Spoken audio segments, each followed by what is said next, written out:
doobie doo. Doobie doo. Let's see.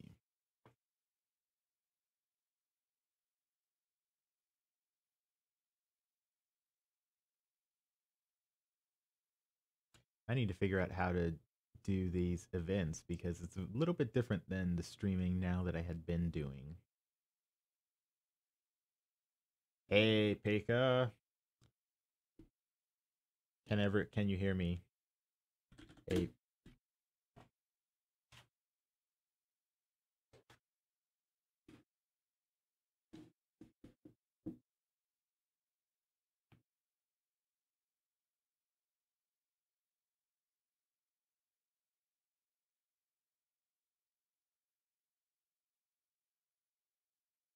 Maybe.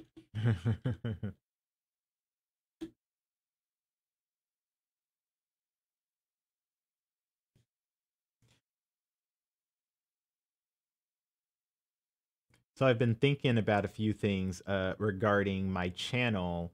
Um, Recently, I ran a poll, and I don't know exactly why I ran this poll, but something happened on Twitter or someplace that led me to run this poll. And the poll was basically expressing my surprised that so many people appear to like discords for every single musician community. It seems like every musician who gets a Patreon gets their own discord, and I am now a part of so many discords. I'm kind of like, surely no one could want another discord server. But so I asked a few days ago, there are too many Patreon related discord servers, right? And surprisingly, no people are interested in making another one. So I said, I swear I'm going to make a Patreon that does all the wrong things. And, some people said, please make a Discord, that sort of thing. So, um, welcome everyone. Welcome all four of you. And so I wanted to kind of talk about a few things because I think that Patreon it is a really great thing, especially for musicians who are trying to um, make this their career. But I also have some reservations, I guess, that I wanted to talk through to just kind of brainstorm some stuff. So, um, and this is going to relate to the copyright video series that I want to get out to you guys eventually. So, as you should know if you are a musician, music is copyrighted. And actually, lots of different aspects of music are copyrighted differently. And so, for example, the sound recording itself is has its own copyright, and then the composition has its own copyright, and then lyrics and things like that has their own copyright. So when we as cover musicians choose to cover a song, if we record all the parts ourselves or program all the parts ourselves, or we collaborate with people who have this permission to do that, then we are not infringing on the master recording copyright because we own the master recording copyright of anything that we've recorded ourselves. But since we did not make the original composition, we are making a cover of someone else's composition. We are still technically infringing on that composition copyright. Now, for audio releases only, the United States of America, has a great system where there's such a thing called compulsory mechanical licenses, which pretty much means as long as the composition has been released in the United States in some commercial fashion, and you are willing to pay the statutory mechanical licensing royalty rate, which is 9.1 cents. It gets a little complicated if you have songs that are longer than 5 minutes, but that's basically it. Then the composition copyright owner cannot refuse. If you're willing to pay them the money, then you can do that. So that's led to, just for a brief bit of history, services like Louder that they would license your song for free, and then they would just take a percentage of the revenue from you selling that song. Well, that didn't quite work out so well. So Louder eventually kind of transitioned and partnered up with Sounddrop. And so Sounddrop has a one-time fee of $10 per cover song, and then they additionally take a percentage of each sale. But what that effectively means is that every musician has to evaluate this $10 upfront that I'm putting into these covers. Will I be able to recoup that from sales? If not, then it doesn't really make sense to license those songs. Unfortunately, I mean, to be legitimate, to be legal, that sort of thing, licensing is a must. So I've been trying to think like how can I work through the licensing thing, and it also kind of has been making me think about um, the choices of songs that I cover. So as you may know, I do not do the most popular songs.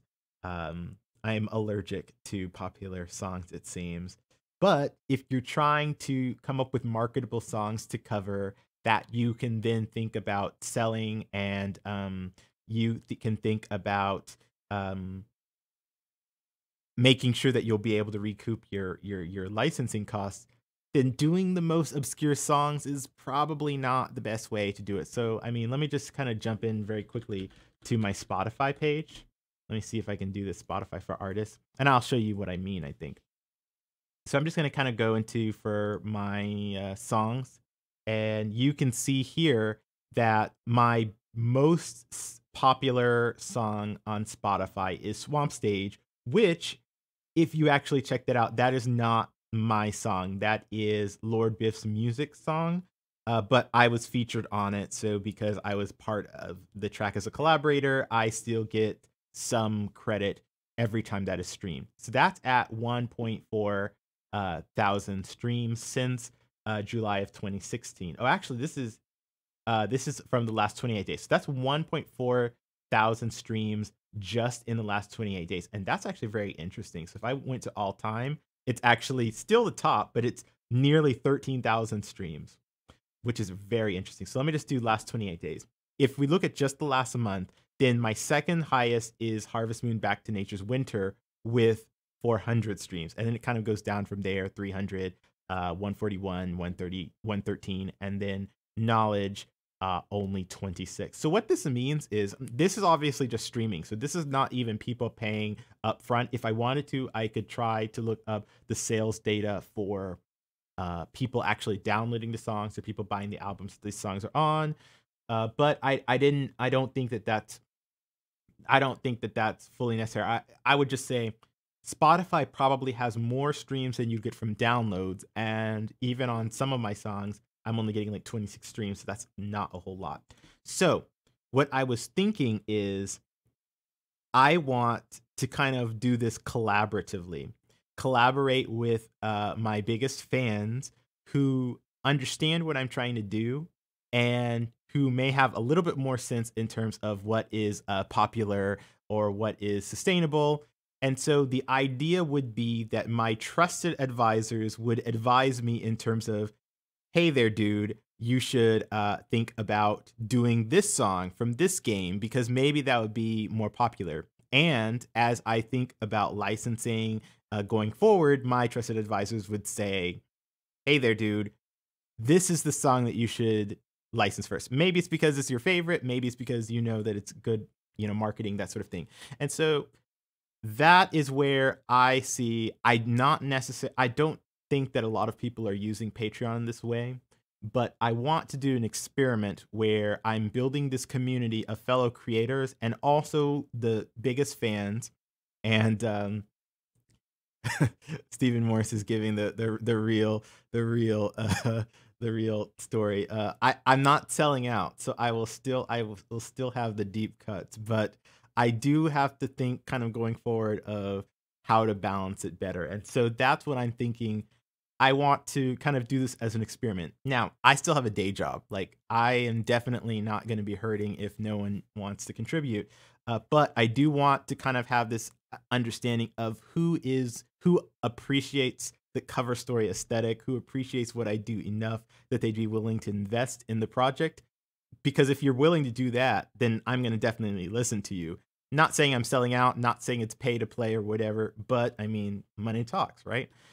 So concern, what if you're credited in Spotify for another artist's work? So like that's kind of what I looked at, David. Like so there, I think you might be talking about two things. So one, I was actually on Swamp Stage with Lord Biss, so it's not like it's miscredit. But I do know another thing. So if you haven't claimed your Spotify artist profile, then there's something where, like, if your name is used by another person, like your information may be confused with theirs. I would definitely contact, well, for one, Materia and Sebastian to make sure that your songs are appearing under your Spotify artist profile. Secondly, I would make sure that you have an Spotify artist profile, that your songs are there, and that nothing is that's not yours is not there. And it might be that might be something where Spotify has to address if there's something that's not yours that's showing up for you. But as far as stuff that you may have released through Materia Collective that should be showing up under your name, then I believe that's something that Materia Collective and Sebastian would be able to do. So I want to begin licensing more songs, licensing and kind of redoing, remastering, revisiting, repolishing some of the song covers that I've done in the past. But I want the assistance of the community to decide what is the order that I should do that in. And so, I mean, that's just a part of the process of kind of legitimizing the channel a little bit, if that makes sense. Because, I mean, here is the 5-minute summary before I get into my entire copyright video series that I still need to do. All of our covers on YouTube are basically copyright infringement. Sorry. No. What I hope in the future is YouTube has a really great thing called Content ID, and everyone complains about Content ID because it doesn't work as well as it could be. But earlier I mentioned that for audio, it's very easy to license for mechanical licenses. The problem is that mechanical licenses, which are compulsory, that as long as you're willing to pay, they can't refuse. They don't apply to synchronizing the audio with video like you would do on a YouTube video. So the issue is, to get a sync license, there's no set royalty rate. You have to find the appropriate copyright owner and see if they're willing to negotiate, and they don't have to accept your money. They can say, we don't want to do this. But what YouTube has tried to do for more mainstream songs is they've tried to negotiate with these copyright owners and say, hey, look, you don't really want to take down these videos because no one will like you if you do that. You just want to be compensated. And so with Content ID, they allow copyright owners to take the monetization on videos that are using their copyrighted footage. And what YouTube has allowed, although it's not enabled for every copyright owners can decide on that, is if a valid cover is detected, there's a box that should be able to be checked where revenue can be shared between the YouTuber and the copyright owner.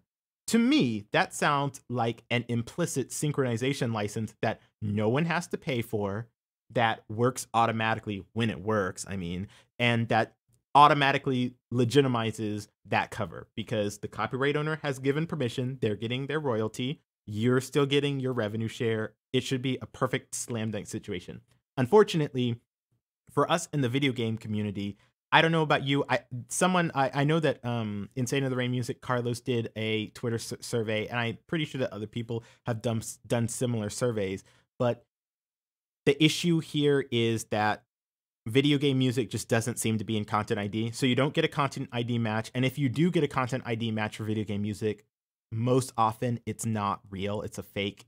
It's a misidentification. So that's another issue.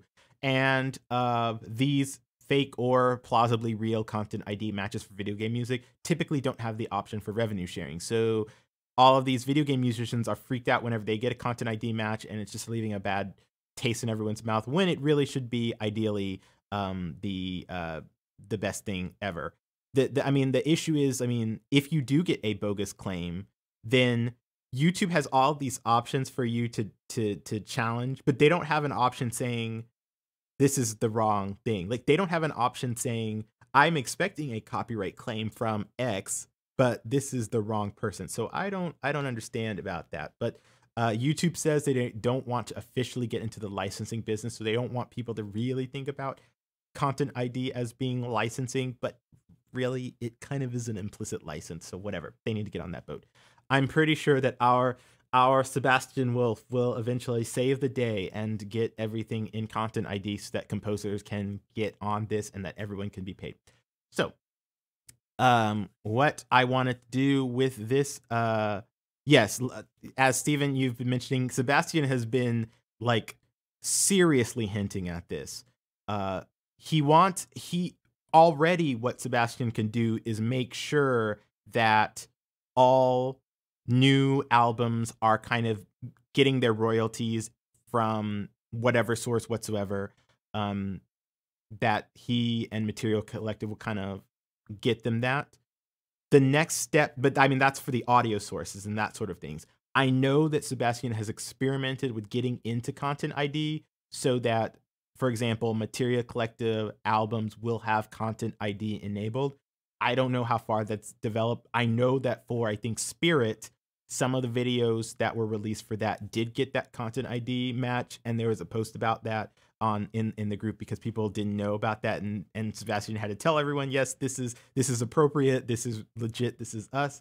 So the next step would be to kind of set something up with those composers, get them into Content ID as well, and therefore it would be able to allow all of us cover musicians to get in the system. I don't know when that's going to happen. I mean, YouTube's Content ID system is not. They say that only the biggest copyright owners will have access. So it makes sense that a lot of the kind of the big record labels are already in the system. All the Vivo types of songs are already in the system. So I don't know if Sebastian will have enough pull picking up a bunch of composers to get in the same sort of thing. And plus, there's a lot of negotiation because sometimes the composer doesn't have the copyright on their own music. Sometimes if the composer was working for hire with their firm or with the video game development studio, the company may have that, and in that case that there'd be some issues. Plus we still have the issue of all of this stuff is fine and dandy, but it relates to songs that were commercially released in the United States. So there's still lots of great Japanese only tracks that were never commercially released, and that you can still license them. It's just there's nothing compulsory, and you have to know someone who can deal with, I guess, Japanese lawyers and that sort of thing. So I'm kind of rambling. Yes, so I will tell Sebastian that if he needs someone to meet on behalf of him for Japanese context, where to go. What I wanted to talk about for the rest of this video, I didn't want this to be a gigantic live stream, is I did another poll because while I was not doing the copyright video series, Leonard French, our favorite copyright attorney on YouTube, did a video on the basics of copyright for content creators. So I mean, this kind of goes through what is copyright, what is the source. It's kind of more of an intellectual look, and then it kind of goes into some things about fair use. But and I watched the entire thing. I watched all 51 minutes. This one is more from a kind of it's not specifically for musicians, so it's really helpful still, even if you are a YouTuber, because it kind of goes through some things that still would be relevant to you. Namely, don't expect fair use to apply necessarily, but it doesn't necessarily go into the stuff for musicians. So what I want to say is definitely watch Basics of Copyright for Content Creators from Lawful Masses with Leonard French. But what I want to do is kind of go not in terms of kind of the legal theory and that sort of thing. I wanted to do more of the kind of the practical. So this is kind of like what we're thinking about. Content ID is how it is practically implemented. licensing for musicians is how that is practically implemented. How do you license? How do you make sure that something is licensable? I was listening to the podcast from Pixel Mixers today with our good friend Ropan Uganti. So that is another one that you're going to want to check out because, yes, the Pixelcast episode 5 with Ropan Uganti, because he talked a little bit about the licensing process in that one. So you can kind of look into, why that's going on. Then, so I wanted to say that that's going to happen. It's going to happen eventually. And what I'm going to do is I'm going to try to work with a lot of different people. So it's not going to be one 50-minute video. I already know that Ro's going to do a video on licensing, and he'll probably be focusing on like sound drop, right? And then I'll probably have another person who specializes in DistroKid say, what do you need to know to work with DistroKid? Both Sounddrop and DistroKid have tweeted me saying that they'd be okay with helping out a little bit. Sebastian says that he'll help out. I have a lot of people who are willing to help out. So it's just a matter of getting all the topics in a row and then coordinating that. I'm going to be putting these videos on a lot of different channels so that people from a broad variety will be able to see it. And there'll of course be a playlist that organizes it, but some of it's going to be on GameLark's channel. So if you're not following GameLark, you're going to want to be doing that. Some of it's going to be on mine. Some of it's going to be on these other people's. So that's kind of the plan. But now, without further ado, I wanted to talk about how I want to kind of move forward in terms of licensing and community. What I have done is I have done two things. I have started a Patreon account. Dun, dun, dun. So what I'm going to do here is I'm going to throw in a link to my Patreon account, and you don't have to immediately subscribe or whatever. Just look at it and that sort of thing. And on that page is a video. And so what I'm going to do right now, because I saw people say that that was a fun thing to do, is I'm going to go ahead and make it public right now. So that's going to be fantastic. And all of you after this live stream should watch that video to, kind of kickstart that. So let me go ahead and get on board with that. I went to the wrong place. My videos. And yes, announcing the Subversive Asset Patreon and Discord. So what I'm going to do here, I'm just going to come over here to edit, and then I'm going to click public. And in this description here, you're going to see that I have a link to my new Discord channel, Discord server, and the link to the Patreon page. I'm going to go ahead and publish this. You can watch this whenever you want. Please watch this soon. And then I do have a new Discord server that currently I have not even come up with a good icon or a good name. And if you watch my Patreon introduction video, you will see that I am a poor, sad, uncreative accounting type. So part of the reason that I want trusted advisors is not only to give good advice in terms of what songs and games I should be considering covering in the future, what songs I should think for licensing, but also I need help on building this community. And I need help on having good, wonderful, ponderful names that people identify with for the community, for the Patreon, for the Discord. Otherwise, you're going to have weird accounting / saxophone puns based on the fact that sax and tax rhyme with each other. And if you're okay with that, that's great. But if you're not, then let me just tell you that when I get $30 per cover story, the goal, then you guys may run polls on renaming that stuff. And I mean, you can't rename it to whatever you want, because if it's absolutely inappropriate and offensive, then I'm just going to reject it. But if it's something that, hey, that sounds pretty good, then you guys will have the power to do that. So let me just see back again on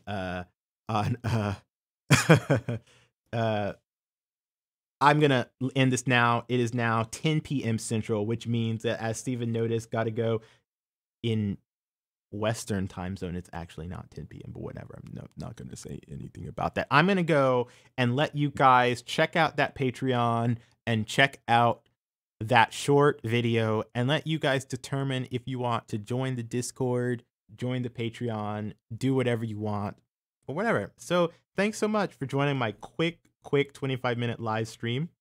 I will see you soon.